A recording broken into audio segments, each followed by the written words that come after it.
मेरे वालिद शेख रशीद साहब के पुराने सभी साथी भी मौजूद हैं। आज हमारे तमाम ही नौजवान साथी भी शामिल हैं यहाँ पर, और मेरे सामने मौजूद तमाम ही हमारे फिटर, हमारे तमाम ही दोस्त भी यहाँ पर मौजूद है। मैं सबसे पहले आप लोगों का स्वागत करता हूँ, आप लोगों का इस्तकबाल करता हूँ और आप लोगों को सलाम पेश करता हूँ। आप लोगों का शुक्रिया अदा करता हूँ कि आप लोग बहुत कम वक्त में आप लोगों को दावत दी गई और आप लोग यहाँ पर आए। हमारे नौजवान जितने फिटर साथी है वो तमाम ही साथी मेरे पास आए और हमारे शेख रशीद साहब के पुराने साथी जो है, दोस्त है सब गैरेज लाइन के, उन लोगों ने भी मुझसे मुलाकात की और मुझसे कहा कि शेख रशीद साहब हमेशा हम लोगों को, गैरेज लाइन वालों को याद किया करते थे, उनसे बातें किया करते थे, हमारे पास आया करते थे, बैठा करते थे, और आपको भी अब ये सिलसिले को आगे बढ़ाना चाहिए। और हम लोग तमाम ही गैरेज लाइन के जितने भी मालेगांव शहर के हमारे गैरेज लाइन के लोग हैं, उन लोगों के एक मीटिंग बुलाकर आप अपनी बात वहाँ पर रखें। मैं तमाम ही साथियों का शुक्रिया अदा करता हूँ कि आप लोगों ने मुझे याद दिलाया और आप लोगों ने ही मेहनत की, आप लोगों ने ही दावत बांटी और आप लोगों ने ही ये मजमे को यहाँ पर जमा किया। मैं आप लोगों का बहुत बहुत शुक्रिया अदा करता हूँ। सबसे पहले तो मैं आप तमाम ही साथियों से, तमाम ही, चाहे वो मौसम पुल हो, शालीमार होटल हो, गिरना पुल के पास हो, चौफुल्ली हो, स्टार होटल हो, 40 गांव फाटा हो, या शहर के अंदर जहां पर भी गैरेज लाइन हमारी अपनी है, मैं तमाम ही गैरेज लाइन साथियों से, दोस्तों से मैं सबसे पहले तो माजरत चाहता हूं कि मुझको आप लोगों को बहुत पहले याद करना चाहिए था, लेकिन मेरी वजह से, मेरी कोताही की वजह से मैं आप लोगों को बहुत देर से याद किया। मैं आप लोगों से माफी चाहता हूं। असल में शेख रशीद साहब ये तमाम ही काम संभाल लिया करते थे इलेक्शन के वक्त। सब लोगों से मुलाकात कर लिया करते थे, मीटिंगें ले लिया करते थे, बातचीत कर लिया करते थे, और आप लोगों के सुख और दुख में शेख रशीद साहब शामिल हो जाया करते थे। आप लोगों की खैर खैरियत पूछ लिया करते थे और आधे से ज्यादा इलेक्शन शेख रशीद साहब खुद लड़ा करते थे। इसके लिए मेरे ऊपर वो जिम्मेदारी, बहुत कम जिम्मेदारी मेरे हिस्से में आती थी, और इसके लिए मैं शहर के अंदर सिर्फ वो प्रचार, वोट मांगने का काम किया करता था। लेकिन अब शेख रशीद साहब इस दुनिया में नहीं है और ये उनके बिना मैं पहला इलेक्शन लड़ने के लिए मैदान में उतर रहा हूं। अब शेख रशीद साहब दुनिया में नहीं है। जो जिम्मेदारियां शेख रशीद साहब उठाया करते थे, जिम्मेदारियां पूरी किया करते थे, आज वो तमाम ही जिम्मेदारी मुझको उठाना पड़ रही है। मुझको हर जगह जाना पड़ रहा है, मीटिंगें लेना पड़ रहा है, आवाम से बात करना पड़ रहा है और मालूमात समझने की मैं कोशिश कर रहा हूं कि आप लोगों के मसाइल क्या है। ये तमाम ही इलेक्शन लड़ने की पूरी मुकम्मल जिम्मेदारी मेरे ऊपर अपनी आ गई है। इसके लिए मेरा थोड़ा सी शेड्यूल चेंज हो जा रहा है, मुलाकात नहीं हो पा रही है, ताखीर हो रही है, देरी हो रही है, तो उसके लिए आप लोगों से मैं सबसे पहले तो माफ़ी चाहता हूं। दोस्तों और साथियों, गैरेज लाइन का मेरा या मेरे परिवार का जो रिश्ता है वो आज का नहीं है, या ट्रक लाइन का जो रिश्ता आप लोगों का या मेरे परिवार का है वो आज का नहीं है। मेरे अपने परिवार के अंदर भी कई लोगों के, कई हमारे चाचाओं के पास, हमारे अपने पास परिवार के अंदर बड़ी गाड़ियां भी थी, ट्रक भी थी, माल वाहतूक गाड़ियां भी थी। उसी का हमारा अपना रोजगार था। मेरे बड़े अब्बा बोलो, मेरे चाचा लोग बोलो, ये लोग उससे धंधे बिजनेस से लगे हुए। और गैरेज के जो ताल्लुक है, जैसा आज आप सामने मेरे फिटर बनकर बैठे हो, मैकेनिक बनकर बैठे हो, तो बड़ी गाड़ी के जो फिटर, जो मैकेनिक मेरे छोटे चाचा अकील चाचा भी थे, जो कलीन फिटर के वहां काम सीखा करते थे, संतोष साइजिंग के पास आगरा रोड पर। और मैं खुद भी एक अच्छा मैकेनिक, एक अच्छा फिटर हूं। ये शायद कई लोगों को ये 4-5 दिन में पता चला होगा जब वो एक मेरा इंटरव्यू मुकम्मल आया। तो मैं खुद भी एक फिटर हूं। जब मैं मैंने मदरसा छोड़ा, तो उसके बाद शेख रशीद साहब ने मुझको गैरेज का काम सीखने के लिए, फिटर बनाने के लिए मेरे उस्ताद मोहतरम मरहूम इसराइल भाई के वहां जो ताज होटल, ताज गैरेज उनकी थी, सुपर मार्केट के नीचे पहले वो खोखा था। उसके बाद जहां आज प्रिंस बिल्डिंग मटेरियल्स की दुकान है, वहां पर एक ताज स्पेयर पार्ट की स्पेयर पार्ट्स की दुकान थी, डॉक्टर आरिफ साहब की, जो डॉक्टर जाहिद साहब है ना, उनके भाई की स्पेयर पार्ट की दुकान थी। और वहां पर मैं इसराइल फिटर के पास में जाकर मैं गैरेज का काम सीखा करता था। इकबाल फिटर गोल्डन जो भिक्कू होटल के बाजू में जो थी, मौलाना पेंटर के बाजू में, जो रिक्शा के वो फिटर थे, मैंने कुछ वक्त वहां भी गुजारा। निसार शाकब वाले जो शमा कॉम्प्लेक्स के अंदर उन्होंने शाकब बनाने की दुकान डाली थी, कुछ वक्त तो मैंने वहां भी गुजारा।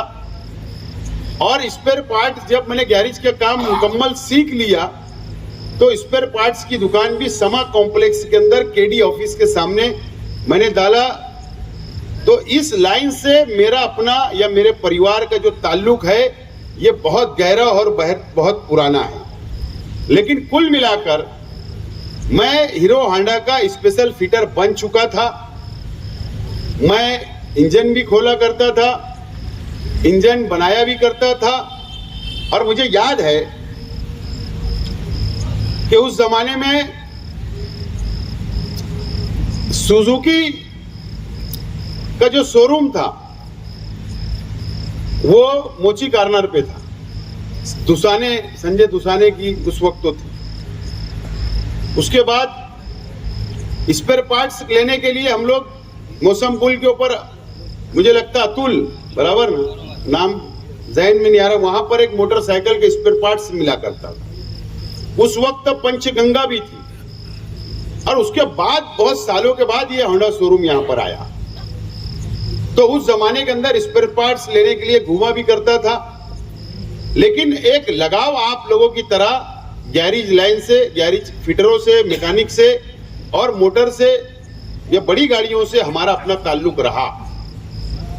और शेख रशीद साहब का भी पुराना दोस्ताना, हमारे शेख रशीद साहब के पुराने सब साथी यहाँ बैठे, शेख रशीद साहब का आखिरी सांस तक आप लोगों से गहरा ताल्लुक रहा।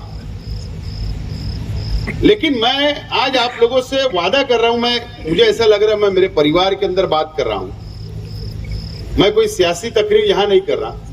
लेकिन आज मुझे ऐसा लग रहा है कि मैं मेरे परिवार के अंदर बात कर रहा हूं। और आज आप लोगों से मैं वादा करता हूं, वो जाने दो, इलेक्शन होता रहेगा, जाता रहेगा, इलेक्शन आएगा जाएगा, प्रचार होगा, जिंदाबाद मुर्दाबाद तो होने वाली चीज है। लेकिन मैं ये चाहता हूं, यहां आज आकर मैंने ये महसूस किया कि शेख रशीद साहब जिस तरीके से आप लोगों का ताल्लुक हमेशा बरकरार रहा, मैं भी चाहता हूं, आज से आपको यकीन दिलाता हूं कि आपका और मेरा ताल्लुक भी इंशाल्लाह मैं बरकरार रखूंगा, सियासत से उठकर। आप लोगों को मैं ये यकीन दिलाता हूं। आप लोगों के मसाइल, कई लोगों ने अपने अपने मसाइल को रखा, चाहे वो शालीमार गैरेज लाइन हो, चाहे अभी और पीछे गिरना पुल के पास में जहां पर फ्रूट वगैरह बिकता है उसके पीछे कई लोगों की गैरेज लाइन आ गई, या स्टार के पास है, या अलग अलग इलाकों के अंदर। लेकिन जहां पर आज ज्यादा गैरेज लाइन है वो अपना चौफुल्ली और शालीमार है। वहां पर मैं इससे पहले आया था, ओपन स्पेस का कुछ तनाजा हुआ था, कुछ मसाइल हुए थे, मुझे याद है। मैं आज आप लोगों से ये वादा करता हूं कि अगर आप लोगों की भी कुछ कोताहियां, मेरी भी कुछ कोताहियां हैं, हमारी दोनों लोगों की गलतियां हैं कि वहां पर जो लेआउट अपना हुआ है, जो गैरेज लाइन जहां बसी हुई है, जहां पर रास्ता छूटा है, जहां पर ओपन छूटा हुआ है, वहां पर आप लोगों को सीमेंट कंक्रीट की रास्ता होना चाहिए, जरूरी है वक्त का। वहां पर गटरे होना चाहिए, साफ सफाई होना चाहिए।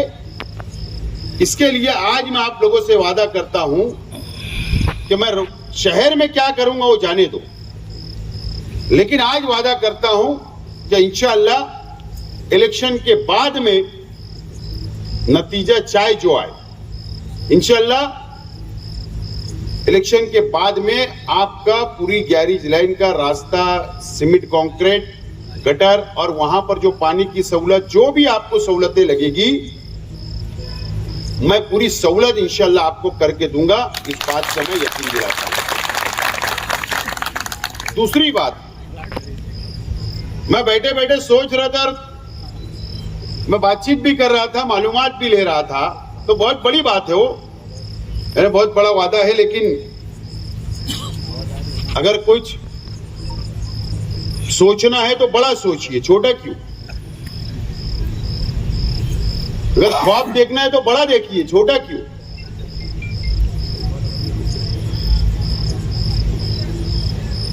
भिकन शाह दरगाह के पास से अगर आपका मेरे साथ रहा, शहर की आवाम ने मुझको मौका दिया, तो आप लोगों को मैं जिम्मेदारी से बोलना चाहता हूं, जिस तरीके से नुमानी पुल जो आज बना है, जैसा भी बना है फरसी पुल, अल्लाह का करम है कि वो मेरी अपनी देन है। भिकन शाह का जो सबसे पहले एमएलए फंड शेख रशीद साहब ने दिया था दरगाह पे आने जाने के लिए, झांझेश्वर मंदिर से भिकन शाह तक, वो शेख रशीद साहब की देन है। उसके बाद जो ब्रिज और बना, वहां पर काम चालू है, शायद वो जो बन गया, वो ईदगाह के लिए चालू है ना काम। मैं तो बहुत दिन हुआ उधर गया नहीं। वो बजट भी शेख रशीद साहब ने मंजूर किया, जहां तक मेरी मालूमात, क्योंकि मैं ही आया था वहां पर उद्घाटन के वक्त। और फ्लाईओवर ब्रिज भी, अगर ये शहर में किसकी देन है तो मेरी अपनी देन है, ये आप लोगों को पता है।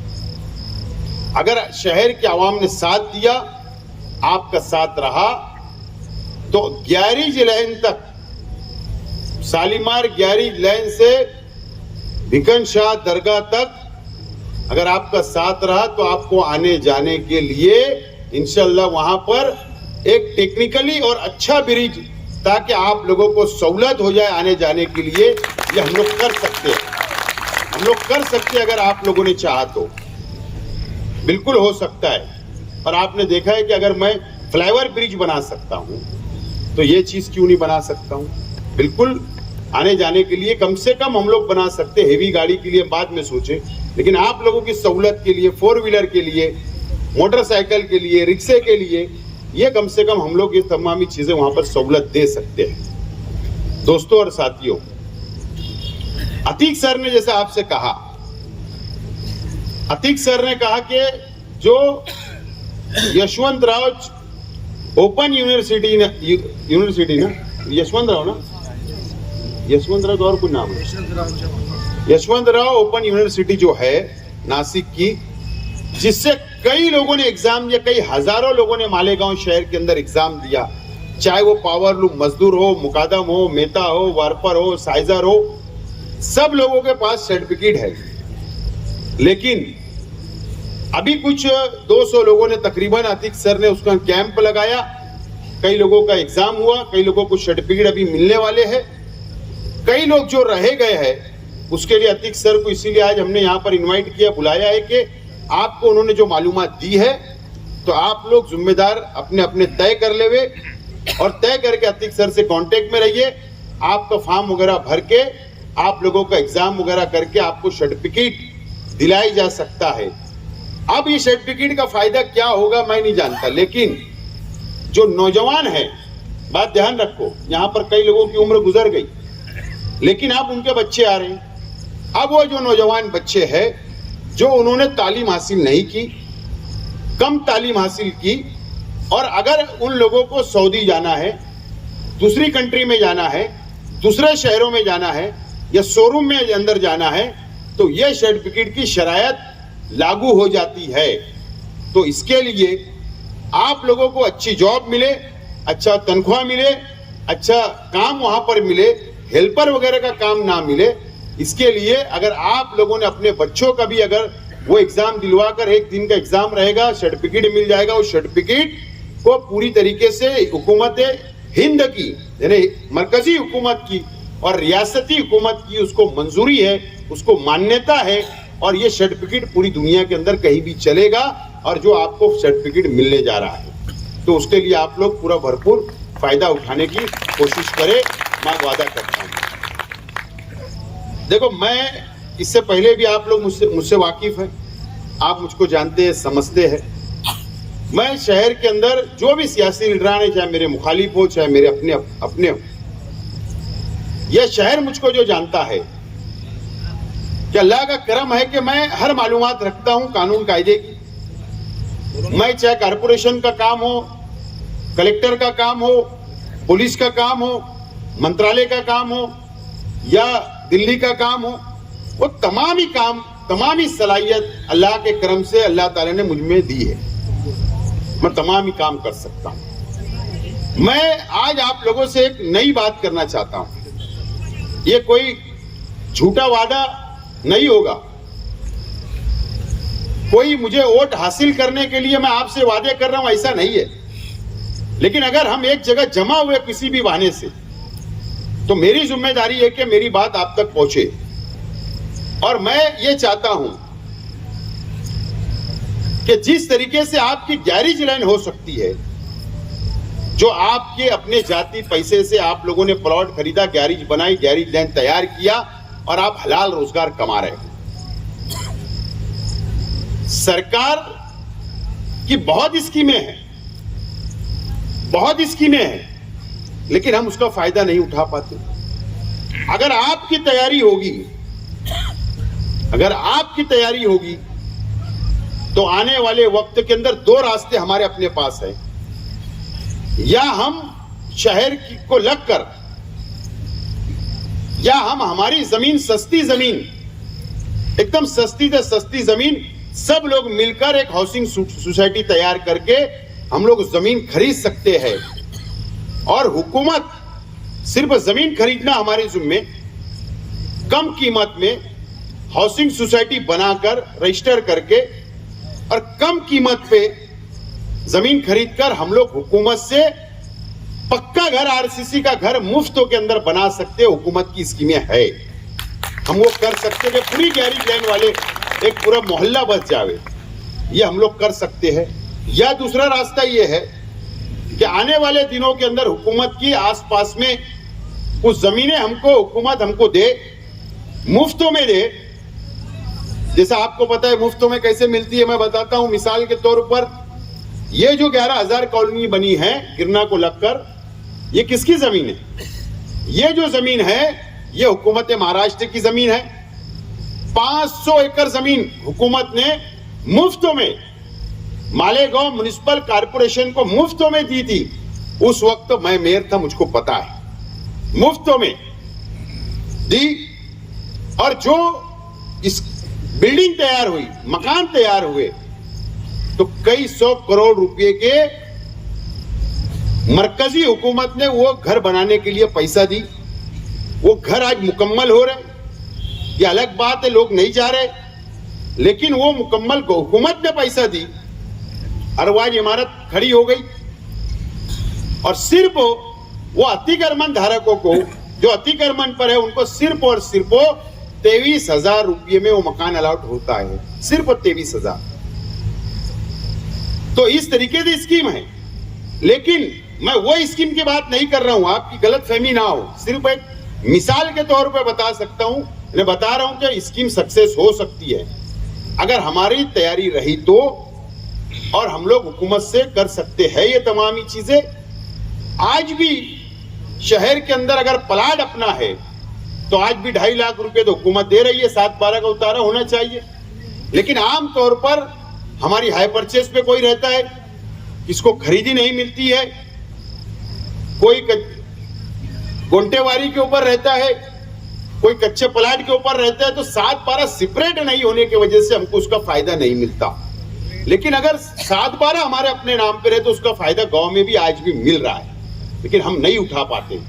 तो अगर आप लोगों की तैयारी रहेगी इलेक्शन के बाद तो जरूर मुझको याद करिए, गैरेज लैंड में याद करिए, हम आएंगे, बैठेंगे, सोसाइटी बनाएंगे, और उसमें ऐसा नहीं होगा कि सिर्फ 11 मेंबर, जो उसके मेंबर जितने लोग बनना चाहते हो, 100, 200, 300, 400, 500, 600, वो तमाम ही लोग आप उसके मेंबर बन सकते हैं सोसाइटी के।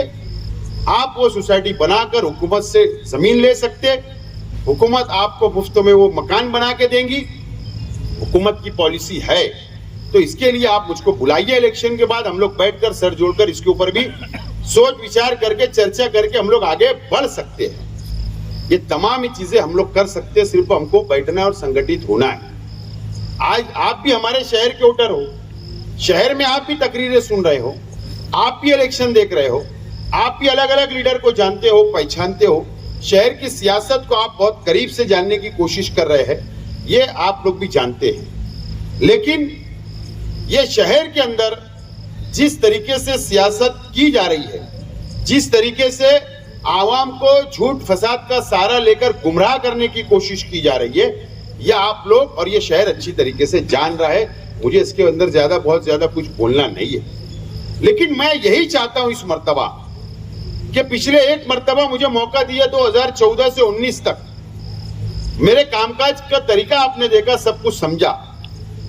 19 के बाद से आज के एमएलए साहब को मौका दिया, 5 साल उनका आपने देखा।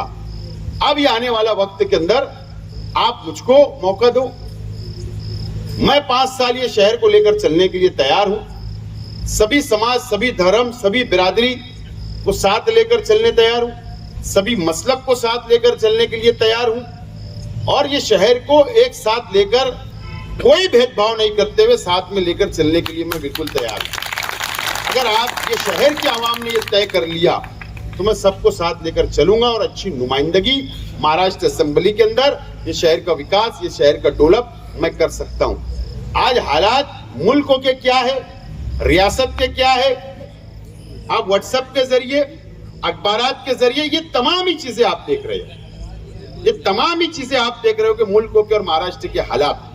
मुझे बताइए आप लोग, हम क्या करते हैं उसके बाद अगर हमारे हुजूर की शान में कोई गुस्ताखी करता है तो हम लोग क्या करते, मुझे बताइए। मेरा सवाल है, या तो हम धरना देते, या हम जुलूस निकालते, या हम एहतजाज करते, यही चीजें हम करते, या मेमोरेंडम देते, पुलिस के पास जाके एफआईआर करते।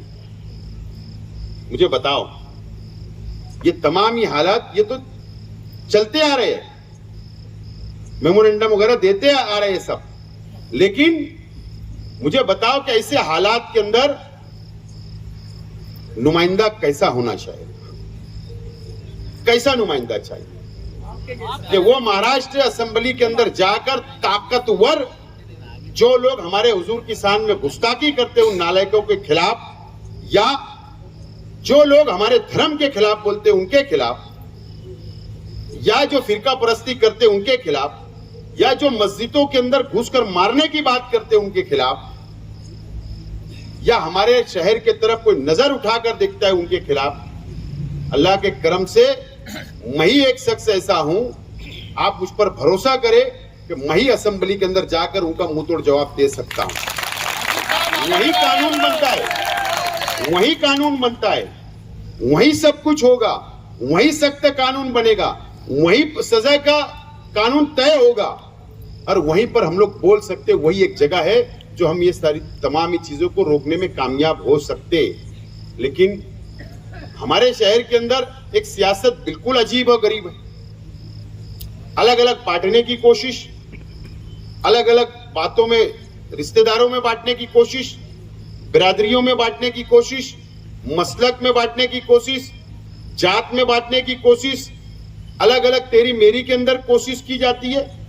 लेकिन हम ये कभी नहीं समझ पाते, जिनकी जिम्मेदारी ये है, उलमाओं की जिम्मेदारी है, जो आज एमएलए है वो खुद एक आलिम है, उनकी जिम्मेदारी थी, आज भी है, कल भी रहेगी, और बाकी शहर के तमाम ही उलमाओं की ये जिम्मेदारी है कि वो आगे आकर बढ़ चढ़कर हिस्सा ले और ये तहरीक को खड़ा करे कि ये शहर के अंदर दो बिरादरियों में तफरका नहीं होना चाहिए।